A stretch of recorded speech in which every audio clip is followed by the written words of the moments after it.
삶을 살다 보면 불공평한 일을 겪게 되죠. 심지어 평소의 생활지역뿐만 아니라 다양한 곳에서 일어나기도 합니다.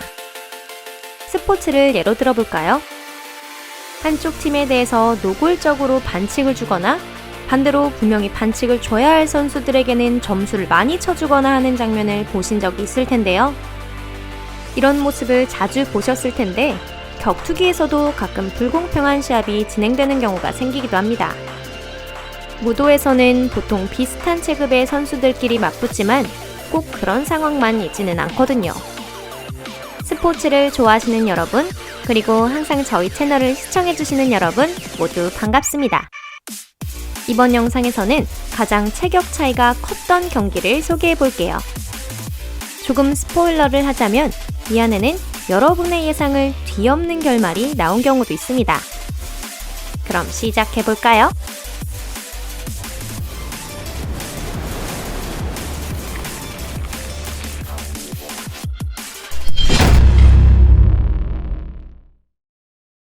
자이언트 실바 대 미노와 이쿠이사.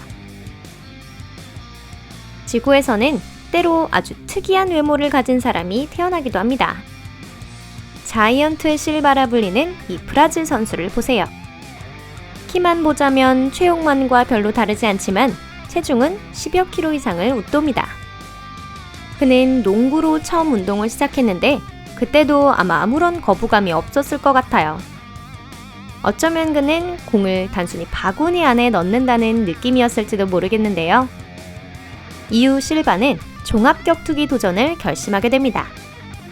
물론 그와 싸우고 싶어하는 사람은 그다지 많지 않았죠. 하지만 어느 날 작지만 경험이 풍부한 일본인 격투가 미노와 이쿠이사가 그를 가뿐히 이겨버렸는데요. 그 모습을 한번 지켜볼까요? 정말 멋진데요? 제라드 고르듀 대 나카이 유키. 이 매치는 심장이 약하신 분이라면 보지 않는 것을 추천드립니다. 이 용감한 전사를 많은 사람들이 영웅이라 생각하는 한편 그 중에는 쓸데없이 진지한 바보라고 여기는 사람도 있습니다. 완전히 거짓말은 아닌 것 같은데요. 나카이는 작은 체구에도 불구하고 실명이라는 대가를 치르고 이 시합을 승리로 이끌어냈습니다.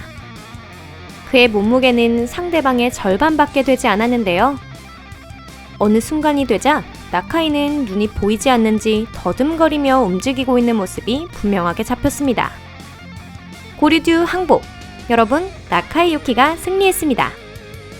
이로써 그의 승리는 더 많이 알려지게 되었는데요. 그리고 1995년 이날, 짧게 빛났던 그의 경기 인생은 시작한 지 단 3번의 경기만에 끝을 맞이하고 말았습니다. 체드 로완 대 호이스 그레이시.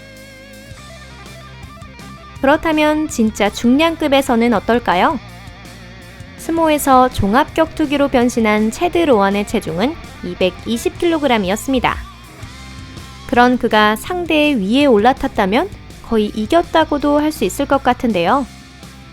하지만 브라질 무술가였던 호이스 그레이시에겐 통하지 않았습니다. 유술의 달인이었던 그의 몸무게는 상대의 절반밖에 되지 않았음에도 불구하고 2004년 교묘한 꺾기를 구사하며 승리를 거두었습니다. 타투 대 자이언트 니노. 이런 종류의 매치가 반드시 진지하다고만은 할 수 없습니다. 앞으로 보여드릴 영상처럼 그저 화려하고 소란스럽게만 하면 관객의 기분 전환도 되기 때문에 가끔 중량 계급이 완전 다른 선수들이 링에 함께 오를 때도 있습니다. 브라질의 세루탄 건벳이라고 하는 토너먼트에서 스포츠적인 관점에서 평등하다고 보기엔 다소 어려운 경기가 진행되었는데요. 키 170cm, 몸무게 69kg의 라이트급인 선수인 타투가 진짜 거인과의 싸움에 도전하게 된 것이죠. 타투의 대전 상대는 이런 싸움에 골수 팬들조차 압도될 정도의 거구를 가진 격투가 자이언트 니노였습니다. 이름을 보면 상당히 재미있는데요. 니노는 스페인어로 어린 남자아이라는 뜻이기 때문이죠. 이 남자아이의 키는 무려 2m 46cm나 되었습니다. 그렇게 열린 경기는 놀랍게도 작은 타투의 승리로 막을 내리게 되는데요. 그는 들것에 실려 의료진에게 운반되었습니다. 매치는 성황리에 종료된 것 같네요. 엠마누엘 야브로 대 타카세 다이주. 이 싸움은 종합격투기계에서 가장 유명한 매치 중 하나입니다. 경기자 중 한 사람은 400kg이라고 하는 세계에서 가장 무거운 스포츠 선수로 기네스북에도 오른 엠마누엘 야브로였는데요.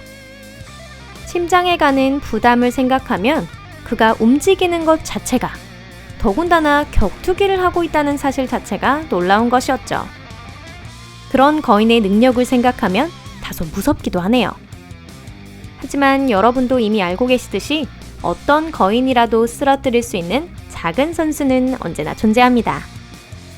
이번에 등장할 작은 선수는 체중 83kg, 키 182cm의 일본 선수 타카세 다이주였습니다. 사실 정확하게 말하면 야브로가 완벽히 강한 상대라고는 말하기 어려운데요. 그는 몸이 커 보이기 때문에 박력은 있지만 어쨌든 제 눈에는 다소 약하게 보이는 것 같습니다. 아마 그의 몸무게를 생각하면 그가 링에 올랐다는 것 자체가 이미 위대한 업적이었다고 생각되네요. 유감스럽게도 이 무술가는 2015년 12월에 사망하고 말았습니다. 카일 메이나드 대 브라이언 프라이. 카일 메이나드는 선천적으로 손발이 없이 태어났습니다. 하지만 이 장애가 그의 멋진 인생을 방해하지 못했는데요. 더구나 그는 스포츠에 빠지게 되면서 킬리만자로까지 등장하게 됩니다. 그리고 2007년 드디어 카일은 종합격투기에 도전했습니다.